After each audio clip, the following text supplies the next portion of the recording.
Wow, kompak sekali. Ini apa? Oke, baik, dimulai aja lah ya, untuk supaya yang lainnya udah nggak sabar juga kan untuk ke materinya. Semuanya dimulai dengan bismillahirrahmanirrahim, bacaan basmalah bersama-sama.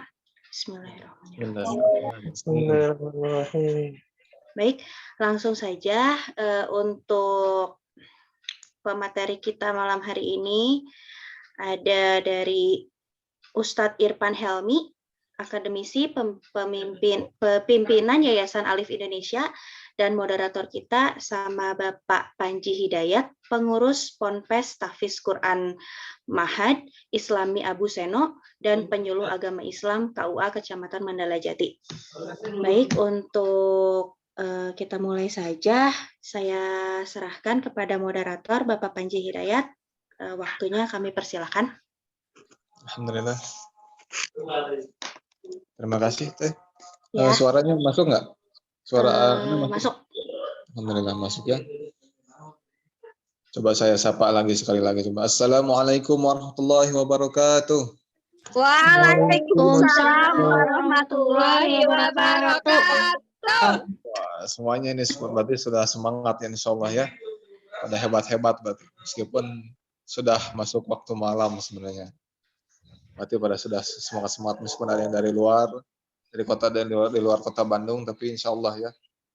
Hari ini kita ada acara talk show sebenarnya.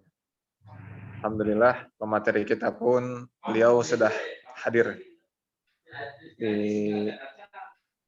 sekeliling kita ya di acara, meskipun acara sekarang pakai Zoom. Tapi insya Allah masih satu waktu, satu tempat pakai online.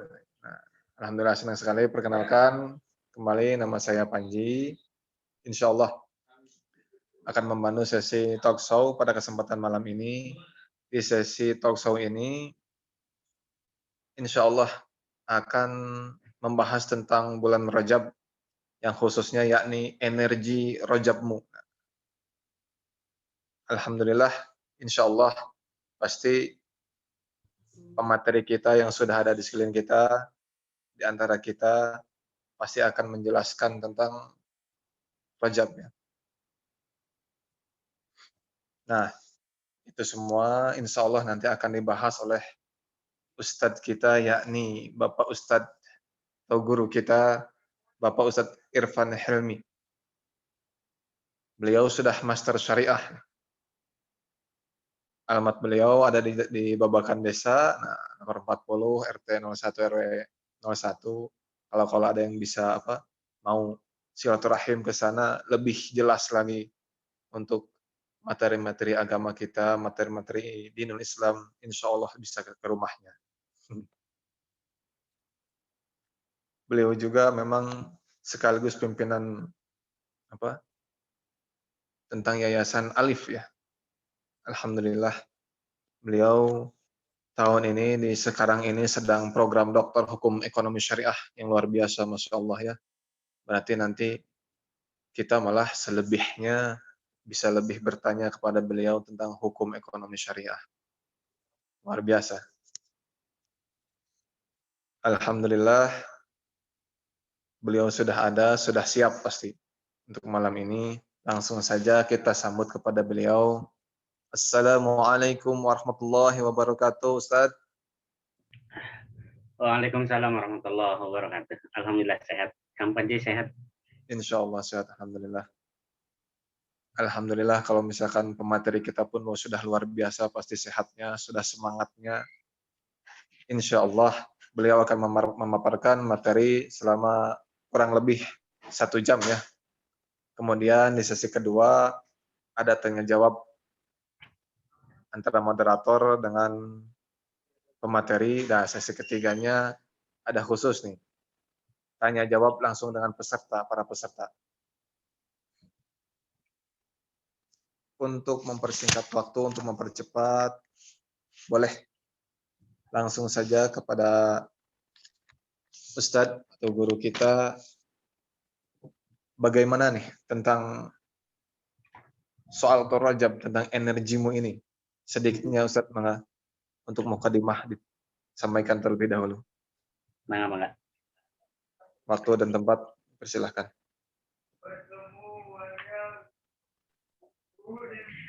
Assalamualaikum warahmatullahi wabarakatuh. Waalaikumsalam. Waalaikumsalam warahmatullahi wabarakatuh. Alhamdulillahirabbil alamin. Alhamdulillahilladzi sabbaha lillahi ma fis samawati wa ma fil ardh.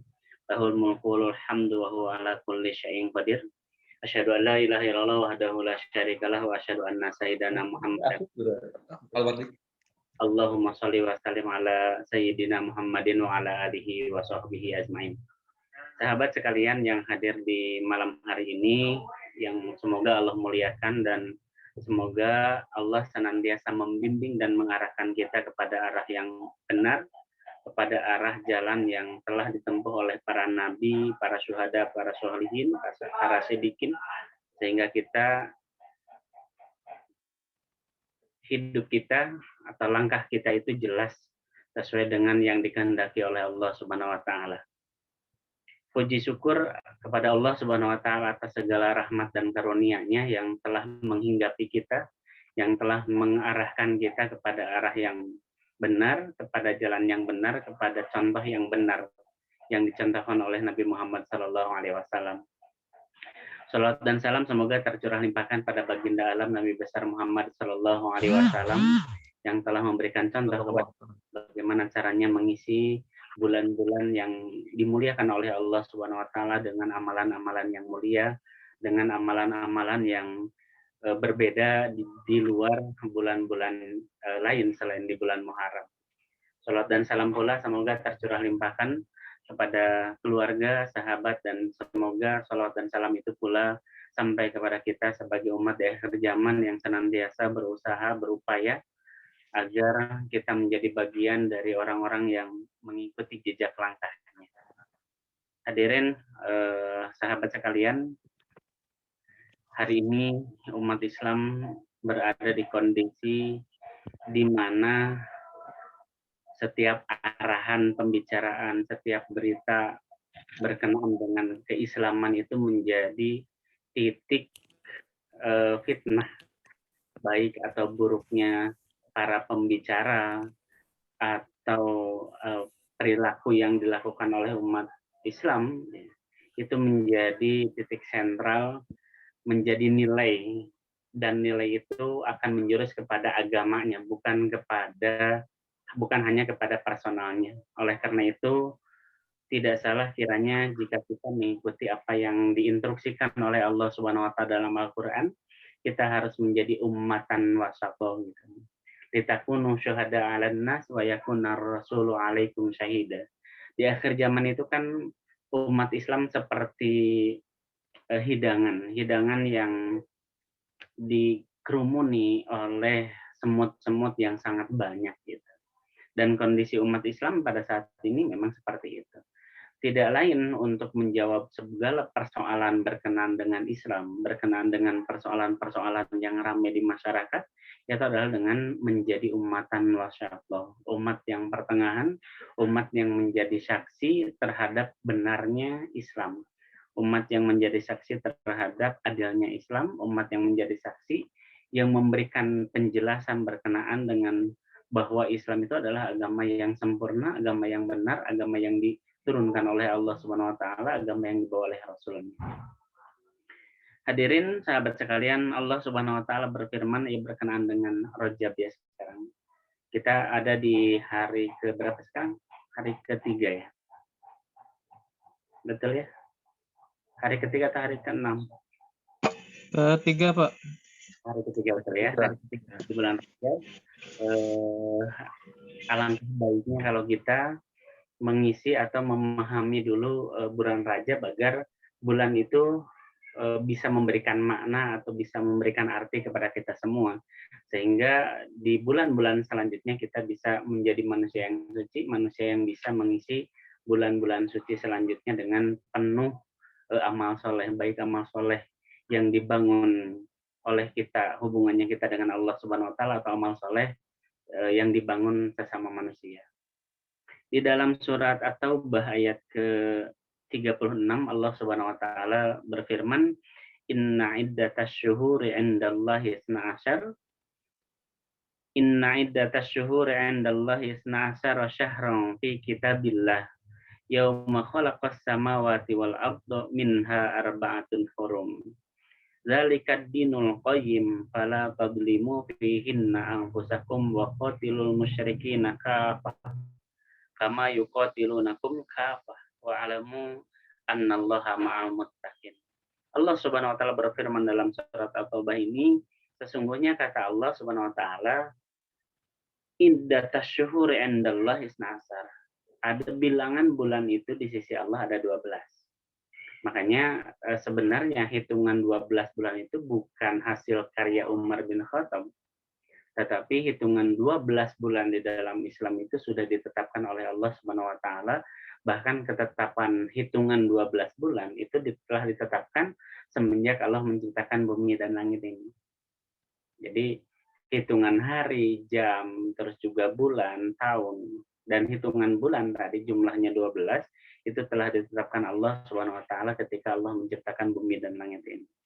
Dan Rasulullah SAW menyampaikan ketika setelah beres haji wada, bahkan haji yang terakhir, disebut juga haji perpisahan, beliau mengatakan, bulan apa ini? Gitu.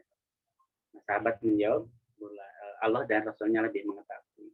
Perkiraan sahabat ya, ketika Rasul bertanya begitu, Rasul akan memberikan nama yang baru berkenaan dengan bulan Dzulhijjah. Tetapi kata Rasul, ini adalah bulan yang mulia atau disebut dengan bulan Dzulhijjah, di mana Rasul telah menetapkan, Allah telah menetapkan kesucian pada tempat yaitu Mekah. Yang kedua, menetapkan bulan-bulan yang suci. Kata Rasulullah SAW,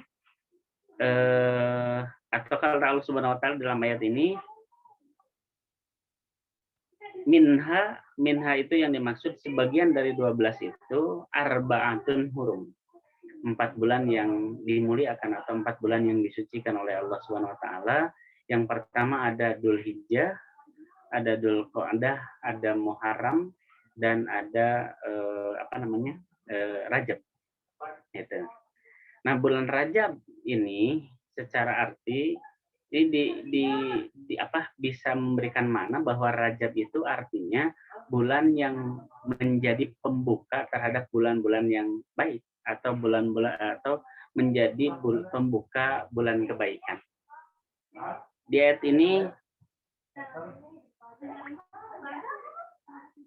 Allah Subhanahu wa taala berfirman, "Zalikad dinul qayyim." Itulah yang disebut dengan agama atau din yang qayyim, din yang tegak berdiri.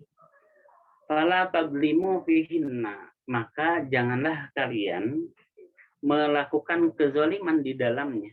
Fala tadlimu fihinna anfusakum wa qatilul musyrikina kafah. Janganlah kalian melakukan kezaliman terhadap diri kalian sendiri. Wa qatilul musyrikina ini nyambung dengan ayat sebelumnya berkenaan dengan memerangi orang-orang musyrik, kama yuqatilunakum kafah, seperti halnya mereka memerangi kaum muslimin seluruhnya. Jadi ini perintah tentang perang, tapi berkenaan dengan respon terhadap kezaliman-kezaliman yang telah diperbuat oleh orang-orang musyrik kepada umat Islam. Nah, jika tidak terjadi kezaliman yang dilakukan oleh mereka terhadap umat Islam, maka tidak ada yang disebut dengan perang. Jadi perang itu adanya jawaban atau respon terhadap kezaliman-kezaliman yang dilakukan oleh orang-orang musyrik tersebut. Ya. Wa alamu annallaha ma'al muttaqin. Dan ketahuilah sungguhnya Allah Subhanahu wa taala berserta orang-orang yang takwa. Hadirin rahimakumullah, ikhwan akhwatillah, para sahabat sekalian, ini yang terdiri dari Yayasan Alif atau Yayasan Geraha Bakti Nusa atau juga dari Yayasan GBN ya yang menyelenggarakan kegiatan ini. Kita akan berusaha memaknai bulan Rajab ini sebagai bulan, salah satu bulan yang dimuliakan atau yang diagungkan oleh Allah Subhanahu wa taala, Nah, tadi saya di dalam pembuka itu ada kata bahwa bulan Rajab sebagai pembuka bulan kebaikan. Kenapa dikatakan sebagai bulan pembuka? Karena dalam satu tahun itu bukan hanya 4 bulan saja yang dimuliakan atau yang di dalamnya bisa beramal soleh, yang di dalamnya ganjaran dilipatkan, juga kalau kita melakukan kezaliman, sebagian ulama mengatakan kezaliman itu juga siksanya dilipatkan gitu. Di antaranya setelah bulan Rajab itu ada bulan Ramadan kan gitu ya. Di mana bulan Ramadan itu adalah bulan yang amal kita itu dilipat gandakan gitu. Dari 70 sampai 700 bahkan tak terhingga. Terus yang kedua ada bulan Syawal, di Syawal juga bulan yang dimana di dalamnya ada Idul Fitri, terus juga ada sunnah-sunnah saum yang disunahkan oleh Rasulullah SAW. Setelahnya ada Dzulhijjah, ada Dzulqa'dah, dan ada Muharram. Maka bulan Dzulhijjah ini adalah bulan yang disucikan oleh Allah Subhanahu Wa Taala, di mana memang di bulan Muharram itu atau di bulan yang diharamkan itu Allah melarang umat Islam untuk melakukan kezaliman, termasuk juga di dalamnya perang.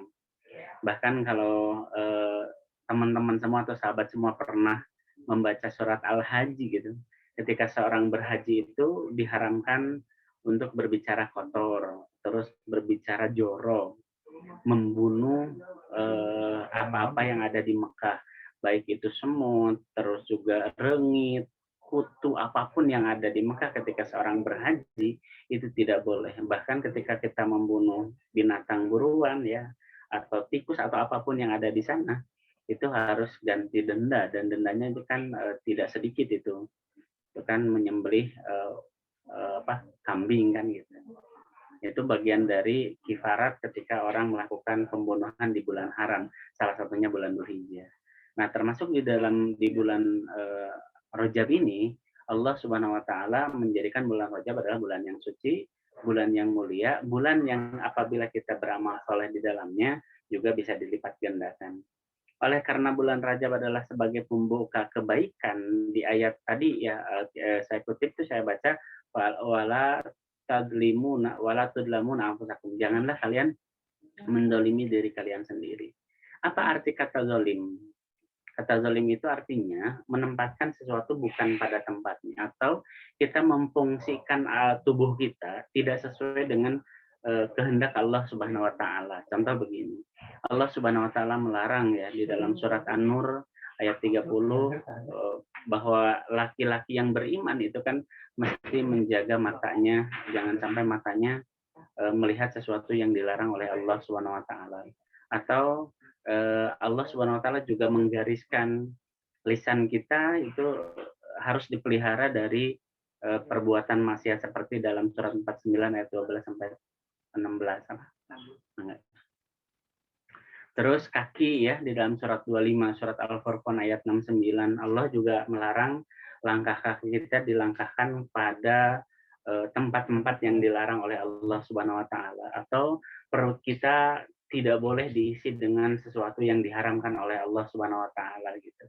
Itu yang disebut dengan kezaliman. Jadi kezaliman itu adalah perbuatan atau memfungsikan anggota badan kita, tubuh kita, baik pendengaran, penglihatan, tangan, kaki, mulut, dan sebagainya, bukan tidak sesuai dengan kehendak Allah Subhanahu Wa Taala, yang disebut dengan kezaliman.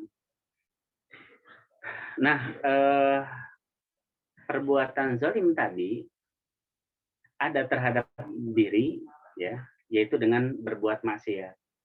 Ada juga kezaliman yang diperbuat oleh kita terhadap orang lain, berarti menipu, ya, menggunjing, berkhianat, terus juga tidak menepati janji, atau menindas baik secara psikis atau secara fisik, itu juga dilarang oleh Allah Subhanahu Wa Taala.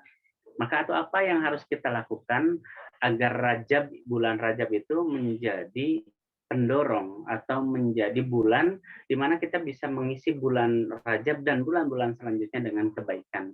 Maka ada 3 langkah ya, ada 3 upaya bagaimana bulan Rajab itu bisa memberikan makna yang lebih kepada kita. Gitu. Bahkan untuk membuat amal soleh yang baru itu mesti dilakukan di bulan Rajab, karena tadi bulan Rajab adalah bulan yang sebagai bulan pembuka untuk melakukan kebaikan. Kita mau punya amal soleh di bulan Ramadan, nah maka startnya atau membuat skemanya, membuat schedule time-nya atau membuat timeline-nya yaitu di bulan Rajab. Nah, bahkan saya pernah mendengar Ustaz Hanida mengatakan, andai kata kita tidak bisa mencapai bulan Ramadan, maka setidaknya kita mesti memaksimalkan amal di bulan Rajab, gitu ya. Karena Rajab tadi sebagai pembuka bulan yang mulia di dalam 1 tahun Islam, gitu. Yang pertama yang harus kita lakukan adalah introspeksi diri atau mengevaluasi diri. Amal yang mana yang bisa menghantarkan diri kita kepada ridhonya Allah Subhanahu wa taala, dan amal mana yang bisa membuat kita masuk ke dalam nerakanya Allah Subhanahu wa taala karena kita dibenci olehnya. Dan amal yang mana yang bisa menyebabkan doa-doa kita tidak diterima oleh Allah Subhanahu wa taala. Amal yang mana juga yang membuat rezeki kita itu tidak ada hadir kepada kita. Amal yang mana ya yang sehingga jodoh kita itu tidak kunjung juga tiba. Itu memang evaluasi itu mesti dilakukan sebelum kita dievaluasi langsung oleh Allah Subhanahu wa taala, karena evaluasi langsung oleh Allah Subhanahu wa taala di akhirat bukan lagi masa evaluasi yang ada remedialnya gitu. Nah, masa ada remedial adalah hari ini gitu. Di masa kita bisa memperbaiki apa yang sudah kita lakukan di bulan-bulan sebelumnya adalah di hari ini. Oleh karena itu, ya jadikan bulan Rajab sebagai bulan introspeksi diri.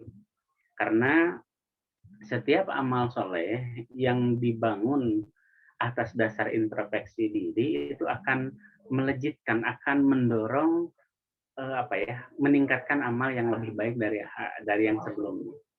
Jadi kalau orang hidup ya tanpa ada sebuah rencana, tanpa ada sebuah evaluasi, tanpa ada sebuah motivasi, saya yakin dia hidupnya akan biasa-biasa saja. Dan mungkin akhir hidupnya juga akan biasa-biasa saja. Saya pernah saya pernah tur ya ke Indramayu waktu ditugaskan kampus, tur ke Indramayu, ke beberapa kota, salah satunya Indramayu, dan saya ngobrol sama salah satu pejabat di sana. Dia cerita bahwa saya dulu tukang sapu di sekolah. Kalau bahasanya sekarang apa ya kalau penjaga sekolah kan? Tapi satu hal yang membuat dia bergerak bahkan sampai menjabat, juga sampai punya bisnis kebun mangga ya. Ciri khasnya Indramayu itu kan ada mangga apa gitu namanya, yang warnanya tuh cerah gitu kuning. Nah itu tuh dia sampai punya hektaran gitu. Nah padahal awalnya dia dari seorang tukang sapu aja di sekolah. Nah yang saya pelajari dari dia adalah satu, dia mengatakan tidak ada yang tidak mungkin di dunia ini. Artinya ketika kita punya keinginan gitu ya, terus keinginan itu senantiasa dipelihara, itu tidak ada yang tidak mungkin. Jadi kalau hidup kita ingin berubah, bahkan kita ingin merubah kondisi keluarga kita, itu tidak ada yang tidak mungkin. Ya kuncinya adalah keinginan. Jangan dulu mengatakan tidak bisa atau tidak mampu, karena dengan mengatakan tidak bisa atau tidak mampu, maka itu akhir dari segalanya.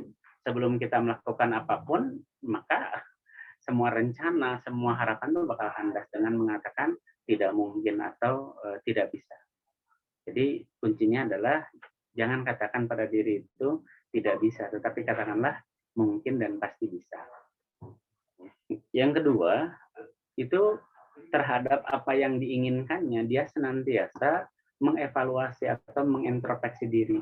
Jadi senantiasa melakukan upaya perubahan-perubahan apa yang sudah dicapai, apa yang belum. Nah, itu kalau di bahasa saya adalah introspeksi diri. Kalau di sini di Al-Qur'an mengatakan wala apa tadi? Tadlimuna atau tudlamuna? Wala tadlimu fihinna anfusakum. Janganlah kalian melakukan kezaliman. Nah, jika sudah terlanjur kita sebelum bulan Rajab ini melakukan kezaliman tadi ya, melakukan kemaksiatan demi kemaksiatan, baik dalam kesendirian ataupun dalam keramaian, maka agar si dosa itu tidak terulang kembali dan diganti dengan amal soleh, itu kuncinya adalah dievaluasi dulu. Dosa apa yang pernah kita lakukan. Kata Rasulullah SAW pernah melihat seseorang yang berdoa kepada Allah Subhanahu Wa Taala sambil teriak dan tangannya diangkat gitu. Saya belum membaca sih penjelasannya berkenaan dengan salah satu kan gini ya, salah satu doa dikabul itu satu berkenaan dengan waktu ya. Kan Allah mengatakan ketika malam hari itu di sepertiga malam itu malaikat turun. Malaikat turun dan malaikat mencari siapa di antara hambanya yang bangun untuk sujud. Karena aku, kata Allah Subhanahu Wa Taala, akan menjawab semua permintaan-permintaan hambaku. Ya, itu artinya berarti kan Allah menetapkan waktu di mana doanya itu bisa dijabah. Yang kedua selain waktu ada sandaran. Contoh, Allah tidak akan pernah memaafkan seorang hamba yang hamba itu punya dosa terhadap orang tuanya. Itu kan ada sandaran. Berarti ada waktu, ada sandaran. Yang ketiga ada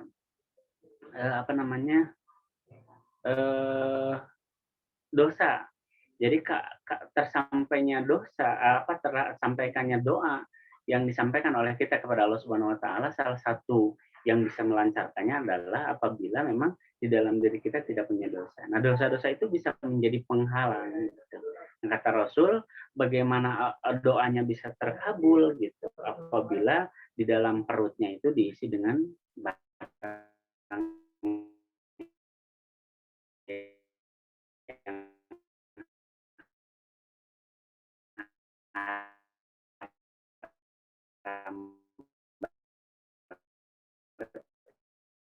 yang ketika seorang memakan barang yang sekali kemaksiatan, maka si hati kita itu seperti ditandai dengan noda hitam. Semakin kita sering melakukan kemaksiatan, maka si hati itu akan semakin hitam. Kalau sudah hitam semuanya, maka bahasa Allah itu, aku akan kunci hatinya, sehingga dia itu tidak akan si hatinya itu tausiah sebanyak apapun, ayat sebenar apapun, orang yang berbicara sesoleh apapun itu tidak akan pernah masuk ya, karena hatinya sudah hitam. Nah, agar hati kita itu bisa bersih kembali, ya caranya adalah bagaimana noda itu bersih, itu dengan dihapus. Nah, di dalam surat Al-Furqan itu, walladzina la yad'una ma'allahi ilahan akhar wa la yaqtuluna an-nafsa allati harramallahu illa bil haqq wa la yaznun wa may yaf'al dzalika yalqa asama yudha'af lahu al-'adabu yaumal qiyamah wa yakhlud fihi muhana illa man taba. Allah Subhanahu Wa Taala menetapkan dalam surat Al-Furqan, barang siapa yang musyrik kepada Allah, yang membunuh bukan tanpa hak, yang berzina, atau yang melakukan dosa-dosa yang lainnya, Allah akan lipat gandakan dosanya dan Allah akan memasukkannya ke dalam neraka. Bahkan fihi muhana, di dalamnya kekal, kemudian dalam keadaan hina. Nah, tetapi ada jawabannya. Semua itu bisa dihapus oleh Allah Subhanahu Wa Taala. Semua itu bisa digantikan dengan amal soleh atau ganjaran apabila kata Allah illa man taba, kecuali orang yang taubat. Illa man taba wa amana, landasannya iman, wa amila sholihan, yang ketiga dengan amal oleh ulaika yubaddilullahu sayyi'atihim hasanah. Maka Allah akan gantikan setiap amal solehnya itu, setiap amal salahnya menjadi amal soleh, setiap siksaannya menjadi ganjaran gitu. Nah, tapi modal seseorang untuk kembali untuk taubat kepada Allah adalah introspeksi, sadar. Nah, untuk sadar itu ya, jarang orang yang sadar ketika yang menyampaikannya orang lain, apalagi usianya di bawah. Kesadaran itu rata-rata memang harus lahir dari diri. Gitu ya, introspeksi. Nah, setelah kita menemukan salahnya kita apa, baru akan lahir apa yang mesti kita perbaiki. Karena tidak terhadap amal soleh saja. Nah, terhadap amal soleh saja, kita kan belum tahu amal soleh mana yang akan menyebabkan kita dimasukkan ke dalam surga? Atau amal soleh mana yang diterima oleh Allah Subhanahu Wa Taala? Amal soleh saja belum tahu, ya apakah itu diterima atau tidak, apalagi amal salah. Sampai-sampai Rasulullah SAW atau para nabi sebelumnya mengajarkan kepada kita untuk berdoa. Allahumma inna nas'aluka ilman nafi'a wa rizqan thayyiba wa amalan mutaqabbala. Nah, kenapa Rasul sampai mengajarkan doa itu? Ya Allah, karuniakan kepada kami ilmu yang bermanfaat, terus rezeki yang thayyib, yang bersih, yang halal, dan yang ketiga wa amalan mutaqabbal, dan amal-amal yang diterima. Nabi Ibrahim, Nabi Muhammad, Nabi Isa, Nabi Musa, semua berdoa berkenaan dengan agar amalnya itu diterima oleh Allah Subhanahu Wa Taala. Nabi dan Rasul saja yang sudah paling tinggi derajatnya, bahkan dipastikan masuk surga, dia tetap memohon kepada Allah Subhanahu Wa Taala agar dosanya diampuni, terus agar amalnya diterima oleh Allah Subhanahu Wa Taala. Nah, oleh karena itu hal yang pertama yang mesti kita lakukan agar bulan Rajab ini memberikan dampak baik kepada kita adalah introspeksi. Yang kedua, setelah introspeksi itu ada zikir. Zikir itu satu, bisa memelihara diri kita dari bermaksiat kepada Allah Subhanahu Wa Taala. Zikir itu juga bisa menghantarkan kita pada kemuliaan, dan zikir itu bisa menjaga diri kita dari kemaksiatan. Contoh begini ya, saya sering mengatakan begini, tidak mungkin loh orang yang mau bermaksiat itu memakai berzikir atau menyebut nama Allah. Kan nggak mungkin mau bobogohan bismillah, nggak mungkin mau mencuri bismillah, nggak mungkin juga mau berangkat ke tempat maksiat ya, ke pijat plus ke mana lagi, ke bar gitu ya, ke diskotik, ke tempat mabuk itu pakai bismillah. Nggak mungkin orang yang minum khamr itu pakai bismillah, karena itu sudah jelas itu adalah kemaksiatan. Nah, zikir yang dimaksud bukan hanya ungkapan subhanallah walhamdulillah wala ilaha illallah ketika setelah sholat, bukan. Tapi zikir itu adalah mengingat kepada Allah Subhanahu Wa Taala pada setiap saat dan kondisi. Ketika mau tidur berzikir, mau bangun berzikir, sholat berzikir, terus pergi berzikir, datang berzikir, semua yang diawali dengan berzikir itu menghantarkan kita pada amal baik atau amal soleh. Nah, jadi introspeksi. Yang kedua zikir. Contoh ya, Nabi Yunus alaihissalam, dia diuji oleh Allah Subhanahu Wa Taala dengan ujian yang sangat berat. Nabi Yunus itu di dalam perut ikan paus itu kan dia meronta ingin keluar. Semakin dia ingin keluar, maka dia semakin terhimpit. Dan akhirnya dia sadar bahwa untuk keluar dari himpitan itu bukan sesuatu yang bisa diperjuangkan oleh dirinya. Kecuali tidak lain dia harus bergantung kepada Allah Subhanahu Wa Taala. Maka apa ungkapan Nabi Yunus itu, doanya, La ilaha illa anta subhanaka inni kuntu minadz dzalimin. Setelah introspeksi diri, ya, maka ditemukan salahnya apa, terus yang kedua maka akan tahu jawabannya. Saya pernah dengar ceramahnya siapa ya yang mengatakan begini ya, Nabi Musa alaihissalam pernah sakit. Nah, kemudian Nabi Musa itu diajarkan oleh Allah Subhanahu Wa Taala, kata Allah, baca doa ini. Nah, setelah Nabi Musa berdoanya dengan doa yang diajarkan oleh Allah Subhanahu Wa Taala, sembuh sakitnya. Nah, setelah sembuh, beres saja ya. Nah, satu saat dia sakit lagi, dan dia baca doa itu lagi. Nah, ketika doa itu dibaca berulang-ulang, gitu ya, si sakitnya tidak sembuh-sembuh. Nah, kemudian dia bertanya kepada Allah, ya Allah, kenapa sakit saya itu tidak sembuh? Itu padahal saya sudah membaca apa yang Engkau ajarkan.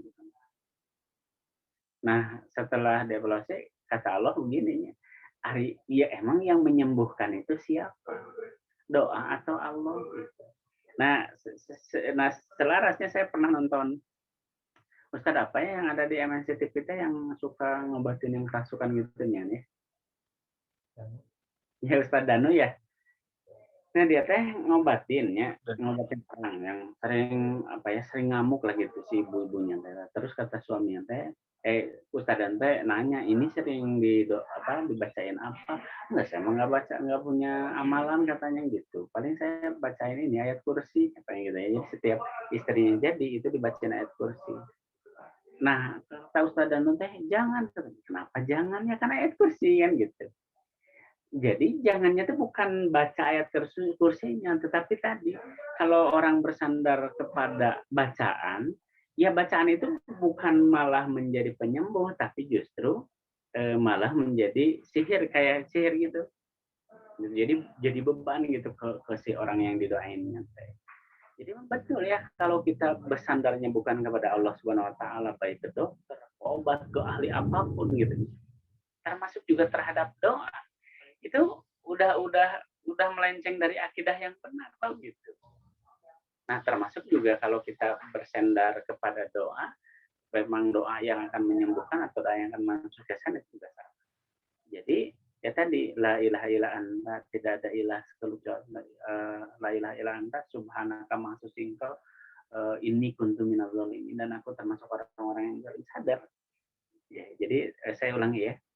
Dzulhijjah adalah bulan kebaikan, bulan pembuka kebaikan di bulan-bulan selanjutnya, agar amal ibadah kita semakin meningkat di bulan-bulan yang akan datang. Maka kuncinya yang pertama adalah introspeksi diri, evaluasi diri, bahwa mana amal-amal amal soleh yang sudah kita lakukan, dan jika sudah apa yang kita lakukan itu adalah benar amal soleh, mana amal soleh yang masih di dalamnya tersembunyi ria, ujub, takabur gitu. Dan mana amal soleh yang benar-benar ikhlas karena Allah Subhanahu Wa Taala. Kalau diri ya mungkin cung yang mau ke surga saya yakin semuanya akan. Tetapi kalau ditanya amal mana yang bisa kita banggakan di hadapan Allah Subhanahu Wa Taala, yang bisa menyelamatkan diri kita, yang mungkin kita juga tidak tahu. Karena itu ya, evaluasi itu bukan hanya terhadap amal salah, tetapi juga terhadap amal soleh. Amal soleh agar tadi semakin bersih, semakin murni. Amal salah agar amal salah itu cepat-cepat ditinggalkan. Yang kedua, berzikir, karena zikir itu akan memelihara diri kita. Yang ketiga adalah apa tadi yang ketiga saya? Apa ya, saya lupa lagi ketiganya. Dari zikir itu yang ketiga atau yang kedua adalah istighfar. Jadi kalau sudah sadar dosanya apa, lalu kita berzikir kepada Allah, yang ketiga adalah istighfar ya. Istighfar itu satu ya, kalau di dalam sunnah itu, istighfar itu bisa membukakan rezeki kepada kita. Dan istighfar yang pasti adalah bisa menghapus dosa kita. Jadi membaca istighfar, bertaubat kepada Allah Subhanahu Wa Taala dengan membaca istighfar, itu salah satu upaya agar dosa kita diampuni oleh Allah Subhanahu Wa Taala. Istighfar terhadap segala dosa yang pernah kita lakukan, baik yang terasa atau tidak. Dan yang keempat, ada amalan yang pernah dicontohkan oleh Rasulullah SAW di dalam bulan Dzulhijjah, walaupun hadis yang diriwayatkan oleh Imam Muslim ini adalah hadis yang umum melalui Aisyah radhiyallahu anha, yang mengatakan bahwa Rasulullah SAW pernah melakukan saum di bulan Rajab itu, sampai-sampai kata Siti Aisyah tuh, aku menyangka bahwa Rasul akan saum selamanya, full gitu, sebulan. Tetapi juga Siti Aisyah pernah melihat Rasulullah SAW juga hampir-hampir Rasul tidak melakukan saum. Nah, ya, tapi yang pasti ya, puasa itu adalah amalan yang sangat sakti, yang bisa menghindarkan perbuatan kita dari perbuatan maksiat. Coba ya, kalau Ramadan kenapa orang sering datang ke rumah yatim, sering datang ke yayasan, ke pesantren, bahkan membagi-bagikan makanan di pinggir jalan setiap hari, ada yang menyediakan kolak di masjid-masjid gitu ya. Banyak orang yang melakukan kebaikan.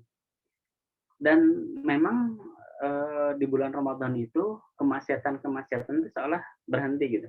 Coba ada nggak yang kira-kira ketika berpuasa dia mau nyogok gitu, atau dia mau pacaran gitu, atau ketika puasa dia ciuman, kan nggak mungkin gitu, atau dia korupsi atau melakukan kemaksiatan yang lain. Karena puasa itu ya tadi menjaga diri kita dari bermaksiat kepada Allah. Bahkan ketika marah kan Rasul mengajarkan ini soimun tuh ya saya sedang puasa. Marah saja ditahan.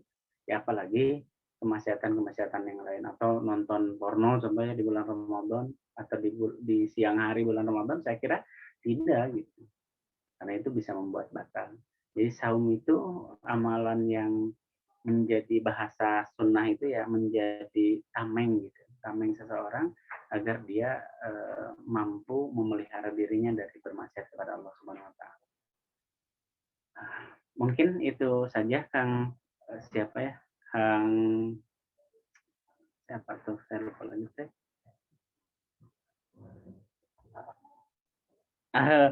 Kang Panji, yang bisa saya sampaikan, semoga apa yang saya sampaikan bisa bermanfaat khususnya bagi diri saya, agar diri saya senantiasa bisa mengarahkan kepada hal-hal yang lebih baik khususnya di bulan Dzulhijjah ya, bulan Rajab ini gitu. Dan amin ya rabbal alamin, Ustaz.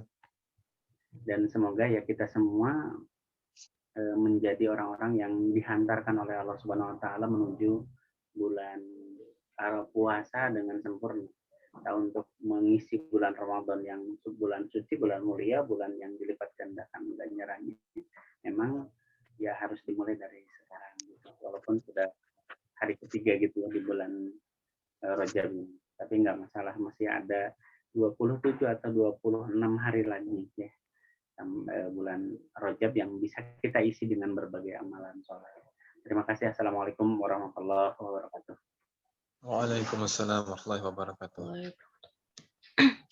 Alhamdulillahirabbil alamin. Jazakallah ahsanul jazaa kepada Ustadz Irfan Hilmi. Alhamdulillahirabbil alamin. Sekali lagi alhamdulillahirabbil alamin, sangat luar biasa ya pemaparannya. Meskipun mungkin hanya singkat ini waktunya pada malam hari ini. Insya Allah Ustadz, mungkin langsung ke sesi yang kedua, yaitu tanya jawab dulu. Ini masalah, mungkin bukan suatu masalah, tapi hal Rajab itu sendiri ya. Moderator dengan pemateri ini untuk lebih jelasnya lagi kepada para peserta. Coba saya ini dulu, sapa dulu. Ini para peserta masih ada atau sudah pada kemana ini? Masih semangat para peserta? Hadir. Oh, subhanallah, pada hadir ya. Insyaallah. Boleh sambil santai, boleh sambil tenang-tenang saja, tenang. Tidak akan ditembak dengan soal-soal langsung kepada peserta, tidak. Tapi secara santai saja. Mungkin Ustadz ada penjelasan tentang ini Ustadz, hubungan energi itu sendiri dan Rajab kepada para ikhwan akhwat fillah ini mungkin bisa menjadi penyemangat bagi ikhwan akhwat di bulan Rajab itu sendiri. Bagaimana Ustadz? Fadhal.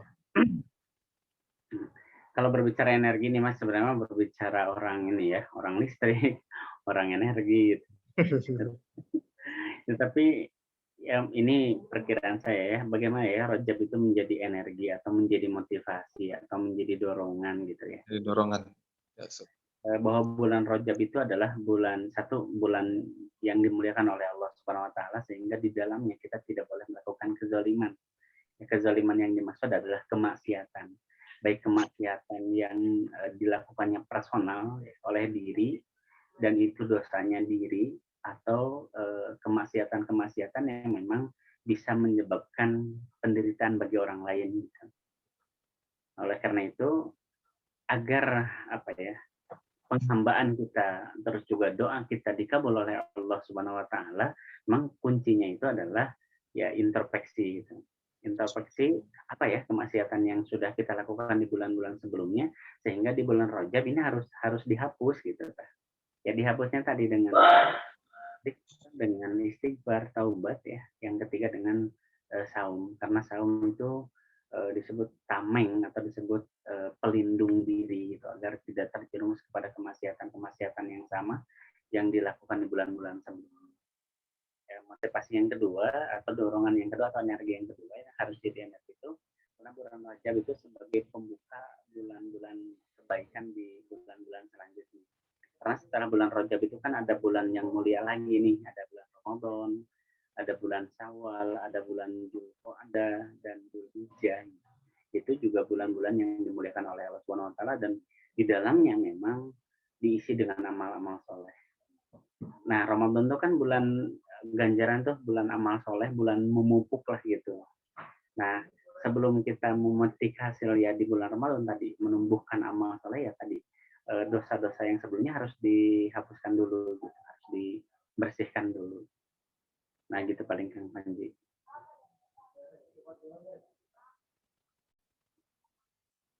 Untuk pertanyaan kedua, Ustaz, adakah nih pesan penting dari Rasulullah SAW sendiri di bulan Rajab? Kalau secara spesifik memang yang secara spesifik Rasul kan gini ya, ada hadis itu kan ada hadis fi'liyah, apa yang dilakukan oleh Rasulullah SAW gitu. Ada hadis qauliyah, hadis yang diucapkan oleh Rasul. Kalau tadi pertanyaannya berarti kan apa ya, saran-saran itu biasanya qauliyah gitu. Tapi ada juga hadis yang disebut dengan hadis takririyah atau pengakuan terhadap perbuatan-perbuatan yang dilakukan oleh para sahabat atau masyarakat lainnya. Nah, kalau perkataan Rasul sendiri tentang bulan Rajab berkenaan dengan ini mungkin bukan perkataan, tetapi yang ada adalah hadis fi'liyah, hadis yang dilakukan oleh Rasulullah SAW berkenaan dengan mengisi bulan Rajab sendiri kan. Nah, salah satunya adalah Rasulullah SAW kata Siti Aisyah melakukan saum di bulan Rajab itu saum yang sangat banyak. Walaupun Rasul tidak mengatakan ini saum Rajab, tapi Rasul mengisi bulan Haram atau bulan yang dimuliakan di bulan Rajab itu dengan saum. Dan Rasul tidak menentukan apakah tanggal 1, tanggal 10, tanggal 20 enggak. Nah, sedangkan banyak hadis maudhu ya. Dan hadis juga ada yang tapi banyaknya hadis mau berkenaan dengan keutamaan bulan Rajab. Nah, hadis maudhu pun ya, tanpa hadis palsu ya, maudhu itu hadis palsu, hadis dhaif itu bisa secara kelihatan lemahnya, bisa secara rawi, sanad atau matan. Tapi rata-ratanya hadis dhaif itu memang karena rawinya gitu, atau karena sanadnya. Banyak kesamaan sama bulan Rajab yang memang hadisnya teh maudhu palsu. Tapi sebenarnya kan hadis maudhu pun gitu ya, kita mau menggali tentang Rajab itu adalah bulan mulia, satu Al-Quran sudah mungkin. Tahu 37. Terus yang kedua ya Rasul pernah melakukan amalan-amalan, salah satunya adalah saum, memperbanyak saum di bulan Rajab gitu. Itu bukti bahwa ya Rasul berarti ada mengutamakan bulan Rajab itu dibanding dengan bulan-bulan yang lainnya. Kata Aisyah, hampir-hampir Rasulullah SAW itu tidak berbuka. Tetapi juga mungkin karena gininya, kenapa Rasul dulu waktu sholat tarawih itu pertama kan di rumah, ya. Kemudian Rasul ke masjid, dilakukan ke masjid, dan banyak orang yang mengikuti sholat tarawih di masjid. Nah, Rasul setelah ke masjid ke rumah lagi gitu. Nah, saya tanyanya, apakah Rasul menjalani saum Ramadan itu satu kali sebelum meninggal? Enggak kan? Coba, kewajiban saum Ramadan itu kewajibannya tahun kedua Hijriah, berarti 8 tahun Rasulullah SAW melakukan ibadah itu ya, benar nggak? Ibadah saum bersama para sahabat. Tetapi Rasul tidak senantiasa di masjid, tapi juga tidak senantiasa di rumah. Ya. Nah, kalau begitu, kan Rasul kenapa tidak terus di masjidnya? Ada kekhawatiran sholat tarawih itu diwajibkan. Nah, termasuk juga tadi saum di bulan bulan-bulan Rajab, gitu ya. Jadi memperbanyak saum itu dalam rangka tadi membersihkan dosa kita, dalam rangka melindungi diri kita dari bermaksiat kepada Allah Subhanahu wa taala, karena Allah sudah menyiratkan di dalam surat At-Taubah tadi, di bulan haram itu kita tidak boleh melakukan kezaliman. Nah, kezaliman itu penjelasannya banyak. Ya, kezaliman itu terhadap diri. Kalau di ayat ini anfusakum kan terhadap diri. Ada juga kezaliman terhadap orang lain. Nah, kezaliman terhadap diri adalah kemaksiatan gitu. Nah, bemper atau pelindung kemaksiatan adalah saum. Gitu. Tameng dosa adalah saum. Gitu. Makanya kenapa amalannya saum? Boleh nggak sih amalan yang lain? Sangat boleh. Gitu. Ya kalau tadi di bulan-bulan haram dimuliakan tuh ada amalan yang ganjarannya mungkin dilipat gandakan, ya sama saja di bulan di bulan Rajab ini juga sama dilipat gandakan gitu. Itu Kang Panji ya. Alhamdulillah, tafadhol Ustaz. Ya. Langsung saja karena mungkin waktu juga sudah mulai lebih malam, khawatirnya ini. Khawatirnya sudah mulai pada ngantuk. Saya kembalikan dulu ke peserta nih. Pada para ikhwan akhwat fillah ini ada nggak sebuah pertanyaan atau apa yang harus dijelaskan kembali kepada guru kita Ustadz Irfan Helmi? Silakan kepada para peserta ikhwan akhwat fillah. Tafadhol.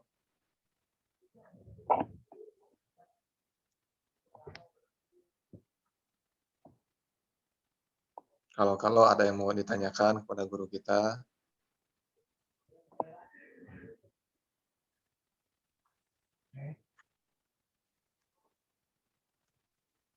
Yang hadir lumayan ya, ada 62 ya. Alhamdulillah ada 62 Ustaz. Ya, alhamdulillah. Boleh Teh MC kalau misalkan ada yang mau ditanyakan? Boleh ditanya juga kepada para peserta. Ya, peserta dulu aja, Pak. Ya.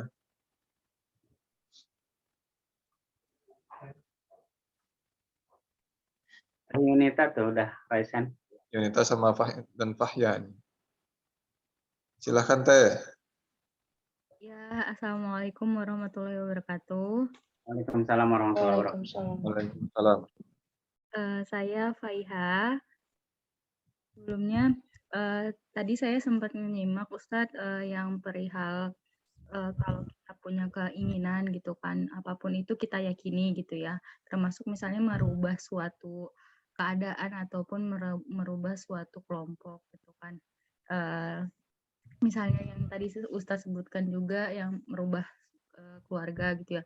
Tapi kalau dari persepsi atau tanggapan Ustadz sendiri gitu ya, memang karakter seseorang itu misalnya memang sudah dari tabiatnya seperti itu, masih bisa gitu ya, ada kemungkinan dari kitanya sudah coba berikhtiar, sudah coba juga untuk berdoa gitu kan, didoakan orang-orangnya gitu kan, tapi apa ya, yang kadang masih ada ragu gitu ya, apakah masih bisa gitu kan untuk mendapatkan yang tadi Ustadz bilang gitu kan, mendapatkan kayak kita tuh bisa merubah orang itu atau enggak merubah kelompok itu kayak gitu, asalkan dari keinginan kitanya gitu. Ya. Ya, terima kasih Ustadz. Iya, sama-sama. Teh, apa ya? Ketika orang berpikir, ini saya berbicara dari sisi psikologis saja dulu ya. Dari sisi psikologis dulu, nanti dari sisi iman. Ya. Kalau berbicara tentang psikologisnya, jadi kalau yang saya rasakan ya, yang saya alami, yang pernah saya rasakan. Jadi kalau kita punya keinginan ya, dan keinginan itu terus dipelihara gitu. Itu pasti ya, apapun yang dekat dengan kita, baik saudara kita, baik siapapun yang ada di lingkungan kita, termasuk juga media yang dipegang oleh kita, itu mengarahkan kepada apa yang kita inginkan. Itu mengarahkan kepada apa yang kita inginkan. Asal modalnya adalah kita tidak pernah putus asa dari rahmat Allah. Jadi saya pernah dengar kemarin ya diundang oleh Yayasan Jim kalau tidak salah, pembicaranya Dr. Aisyah Dahlan. Saya pernah bertatap langsung karena memang trainingnya offline gitu ya. Di Widya Tama dia ngisi tentang itu. Jadi seluruh sel tubuh kita nih ya, kalau kita menginginkan sesuatu, maka si energi sel tubuh kita gitu ya, sel itu kan sesuatu yang kecil yang dan itu bukan hanya sel tapi sesuatu yang ada di lingkungan kita. Sampai dia memperlihatkan gininya, memperlihatkan ada seorang suami istri yang katanya di alat itu bisa mendeteksi energi yang keluar dari gitu ya. Suami istri itu disuruh berpegangan dan dia berbicara tentang sesuatu yang positif. Jadi baik si suaminya, istrinya terhadap pasangannya itu dia berpikir positif ya. Berpikir positif dan setelahnya dia berdoa yang baik dan pegangnya berpegangan. Dan itu di dalam sunnah kan dijelaskan oleh Rasul ya. Doa yang tidak akan terhalang itu kan doa orang tua. Ya. Doa yang dizolimi, doa suami istri. Nah, apalagi berpegangan gitu. Nah, si energinya itu ya keluar cahaya itu di videonya itu ada keluar cahaya putih yang ada cahaya putih itu juga ada yang memancar langsung gitu. Jadi benar-benar seolah si cahaya itu nembus ke langit gitu. Nah, terus settingannya dirubah.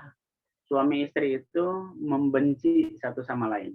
Jadi suaminya membenci, istrinya membenci. Dan saling melaknat. Tapi si tangannya tetap berpegangan. Nah, ketika dilihat ya cahaya yang keluar bukan lagi cahaya putih, tetapi cahaya merah. Gitu. Dan cahaya merah itu ada di sekitar tangan itu. Jadi energi yang dilahirkan ya, energi yang dikeluarkan oleh kita. Kalau kita berpikir positif, maka akan positif. Kalau kita berpikir negatif, maka negatif. Air, coba ya. Pernah nggak baca buku tentang air yang ditulis oleh orang Jepang peneliti ya? Dia pernah meneliti berbagai jenis air. Dan air yang paling sempurna adalah air jam-jam. Jadi si susunannya itu sempurna aja. Tahun berapa ya itu heboh ya. Saya pernah baca bukunya. Nah, jadi kalau air juga bisa berubah si elemennya teh ya. Kalau memang ketika dituliskan ya kata-kata yang kalau positif berubah positif, kalau negatif juga jadi berubah negatif. Gitu. Berarti kalau begitunya, kalau apa ya aura kita ya harapan atau keinginan atau cita-cita kitanya positif ya, itu akan memancarkan energi positif terhadap orang lain, terhadap lawan bicara, terhadap yang ada di sekeliling kita, bahkan termasuk terhadap benda-benda yang ada di sekeliling kita. Makanya Rasul kenapa ya senantiasa mengajarkan kepada kita kalau kita minum itu mesti berbaca bismillah. Karena ada seorang sahabat yang bertanya nih makan ya masalah makanan. Ya Rasulullah, saya nggak tahu kan ini teh daging teh halal atau haram, nyembelihnya teh orang mukmin bukan kan gitu. Menyembelihnya kan pakai bismillah nggak? Kalau nggak pakai bismillah kan haram jatuhnya. Walaupun jenisnya ayam, sapi, ya meri, entuk, apapun yang disembelihnya, tapi ketika nyembelihnya nggak pakai bismillah itu kan jatuhnya haram. Haram dimakannya, haram. Jadi haram itu, bukan halal lagi. Walaupun dari jenis yang halal. Nah, kata Rasul, kita nggak tahu itu dan kita juga tidak disuruh untuk menelusuri atau hayam dari pencit usahakan lila atau mereka huwab keburu lapar kan gitu ya. Nah, kata Rasul, maka awal bismillah. Karena apa ya? Barang yang haram itu akan merubah sel tubuh kita jadi negatif, maka dipositifkan dengan ucapkan tadi bismillah. Nah, ya. Yang kedua, pernah nggak dengar cerita kenapa sih anak saya teh bandel wae gitu. Nah, kebandelan itu sebenarnya bisa saja bukan disebabkan oleh karakter anak itu, tetapi karena di dalam tubuhnya ada harta haram. Itu juga harta haram itu akan mendorong energi anak kita itu kepada hal-hal yang negatif gitu. Ya. Jadi modalnya adalah tadi jadi saya kembali ke pertanyaan tadi. Bisa nggak ya satu ya yakini bahwa di dalam diri kitanya itu pasti bisa. Bagi Allah tidak ada sesuatu yang tidak bisa, pasti bisa. Yang kedua, merubah lingkungan, kelompok, orang tua atau siapapun yang dekat dengan kita, memang itu hak prerogatif Allah. Hak Allah itu hak Allah. Bahkan Rasul pernah ditegur oleh Allah Subhanahu wa taala dengan surat Ambasa wa tawalla anja'ahul a'ma, itu kan teguran. Karena Rasulullah SAW bersikukuh mendakwahi orang yang keras hatinya. Dan Rasul, evaluasinya, Rasul tidak memperdulikan atau kurang memperhatikan orang yang mau beriman, sedangkan dia buta. Yaitu Ummi Maktum. Ummi Maktum tuh bukan perempuan, tapi dia laki-laki. Cuma namanya Ummi Maktum. Nah, dia tuh mau beriman, buta, tapi kurang diperhatikan oleh Rasul. Rasul fokus pada Abu Jahal, Abu Lahab. Gitu. Nah, kata Rasul, ingat, yang memberi hidayah, taufik, atau yang membolak-balikkan hati adalah aku. Bahasa doa itu, ya muqallibal qulub, tsabbit qalbana ala dinik, itu doa, ya Allah, kuatkan hati kami, karena wahai Tuhan yang membolak-balikkan hati seseorang, kuatkanlah kami, ala dinik, berada dalam dinmu, itu kan doa yang diajarkan oleh Rasul. Ya. Jadi yang menentukan beriman atau tidak itu Rasul, bukan kita. Suhu keras apapun kita mau memberikan hidayah, itu ada di mukadimahnya. Alhamdulillahilladzi, bukan doanya itu gimana ya? Mayahdillahu fala mudilla lahu, mayudlilhu fala hadiya, kan gitu ya. Kalau Allah sudah memberikan petunjuk, nggak ada siapapun yang mampu membelokkannya. Kalau orang Allah sudah membelokkannya, tak ada yang mampu memberikan petunjuk. Itu kan hak prerogatif Allah, hak yang tidak diberikan kepada makhluknya. Tetapi tugas kita itu adalah satu, punya keyakinan bahwa Allah itu akan selalu memberikan jalan positif kepada kita. Yang kedua, kita harus optimis gitu ya. Allah ngajarin optimis loh. Kalau putus asa, itu dosa besar, putus asa tuh. Itu nggak boleh putus asa. Putus asa itu apa ya? Putus harapan, kan tidak ada harapan. Gitu. Makanya jangan pernah berkata, sudah tidak ada harapan lagi. Kecuali dokter yang memeriksa orang mau mati gitu ya. Ya kita mah nggak boleh gitu menutup diri, saya mah hese lah gitu. Udah kita mah kalau udah begitunya, udah berarti kan nggak akan ada upaya lagi dari kita ya. Jadi kuncinya yakin Allah lah yang menentukan, dan yang menentukan apa beriman atau tidaknya seseorang. Yang kedua, tugas kita tidak sampai ke sana. Tugas kita bukan penentu, bukan Allah. Tugas kita mah upaya semaksimal mungkin. Modal upaya semaksimal mungkin adalah yakin. Itu ya yakin deh, percaya diri lah gitu, atau tadi optimis gitu, karena tak ada keberhasilan yang dilahirkan dari pesimis. Semua keberhasilan itu didapatkan dari orang yang punya keyakinan optimis. Itu ya. Hatur nuhun Teh Yunita, mohon maaf apabila banyak kurangnya. Itu apa ya, saya menyampaikan apa yang dirasakan oleh diri. Ustadz nambahin. Alhamdulillah. Mungkin ada satu lagi yang boleh untuk bertanya, silahkan. Itu mau nambah katanya, mau.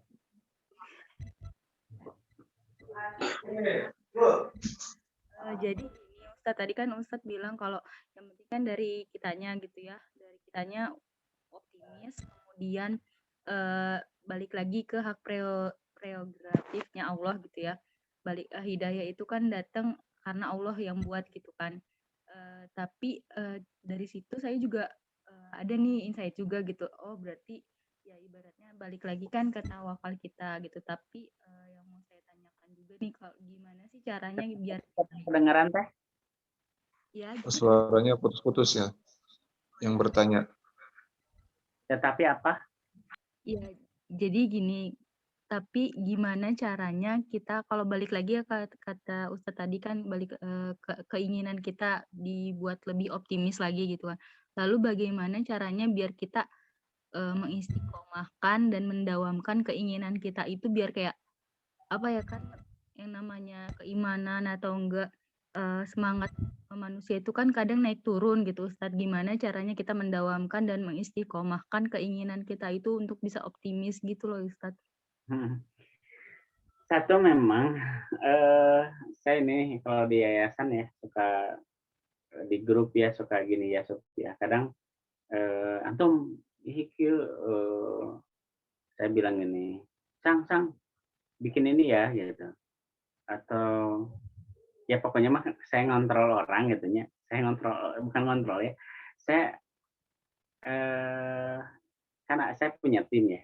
Nah tim itu kan ada manajer suka bilang gini, Pak saya nggak bisa tuh terlalu ke teknis gitu ya. Ya pernah nggak bilang Kang Asep kan, saya nggak bisa ke terlalu teknis, itu mereka tuh udah dewasa lah, itu kan udah ada, kita punya alat untuk mengevaluasi rencana apa yang akan dikerjakan minggu ini, apa yang sudah, apa yang belum, kan gitu ya. Tetapi saya tuh berpikir ya, kalau orang itu termasuk diri saya, kalau tidak diingatkan, bener nggak? Kalau tidak diingatkan, ya lupa sok. Pernah nggak teman-teman semuanya bangun subuh, udah sholat subuh, terus ngahulang di atas kasur teh, saya hari ini mau ngapain ya? Gitu. Pernah nggak gitu? Saya yakin pernah nggak gitu. Bahkan mungkin ya kalau lagi ini mah lagi bukan mades ya, mager ya. Saya pernah mager nggak? Malas gerak gitu ya, bukan mager teh malah gering, bukan ya. Jadi mager itu ya malas gerak gitu ya, udah zona nyaman gitu. Ada update di IG gitu ya, duduk sendiri di rumah dengan makan cemilan dan nonton TV itu adalah kata saya belum tentu gitu. Belum tentu gitu. Nah, sok aya nanya duduk salilale di imah ngopi kuaci terus-terusan, ada bingung oge gitu nya. Kan pernah nggak kalian ngeluh, ini banyak tugas ya, Mas ditanyain tugas, Mas tanyain ini. Makan ya Ustaz. Pernah nggak marah gitu, marah ke orang lain, matiin HP teh gitu ya, pernah ya. Tapi sebenarnya ketika kita dalam kondisi pagawean gitu ya, ngapain lagi gitu ya, terus main HP bosen, nonton bosen, pokoknya mah malas apa-apain gitu. Ya bingung oke kalau kita hidupnya tidak ada masalah, tidak ada persoalan yang mesti dijawab, tidak ada visi. Akhirnya mah ini loh, bisa putus asa juga, bisa stres gitu. Jadi diamnya kita tuh bisa stres. Ya banyak pekerjaan bisa stres. Diam oge sarua. Sok tanyanya ke orang penganggurannya kan teu boga pagawean. Emang teu stres gitu, tanya sok dah stres. Serna bengong Ustaz. bisa ngalamar ke Bogor, da teu boga duit atuh da ngaranna ge tanpa status kan. Terus nu kadua mau tanya kerja apa, pengangguran gitu kan, era harga dirinya. Sok emang teh stres menanya, kayaknya kayak orang yang nggak hamil ditanya, teh kapan hamil teteh stres teteh. Makanya lamun kalau can hamil ulah nanya kapan hamil, emang dia nu ngatur kan teh gitu. Saya kembali ya ke tema tadi pertanyaan gini tehnya. Gimana ya caranya istiqomah? Ya tadi kalau tadi saya punya tim dan saya di WA di grup tuh saya ingetin gitu bahwa tugas kamu ini loh gitu. Nah itu tuh cara, berarti gini teh, cara supaya kita istiqomah, satu, ciptakan lingkungan yang akan mengarahkan kita untuk senantiasa ingat tugas fungsi peran kita seperti apa gitu. Yang kedua, jangan lupa ya, setiap keinginan teh ditulis teh. Ya jangan lupa setiap harapan teh ditulis. Baik ditulis teh bukan untuk tulis enggak susah kali tenda henteu. Nu kadua mah harus ada ya dibuka gitu rencananya biar jadi pengingat gitu. Ya kalau ditulis ditutupnya enggak, sebenarnya dibuka akhir tahun mana digawean gitu. Jadi fungsinya menulis itu satu ya supaya tidak lupa. Yang kedua, jelas kita ada targetnya gitu. Saya pernah tuh, kalau di sini ada Mang Yoni nggak tahu istrinya ada nggak di sini ya. Dia pernah ya, saya dulu ajak, kita dakwah yuk gitu ya. Mang saya mah nggak mau dakwah target-target lah gitu.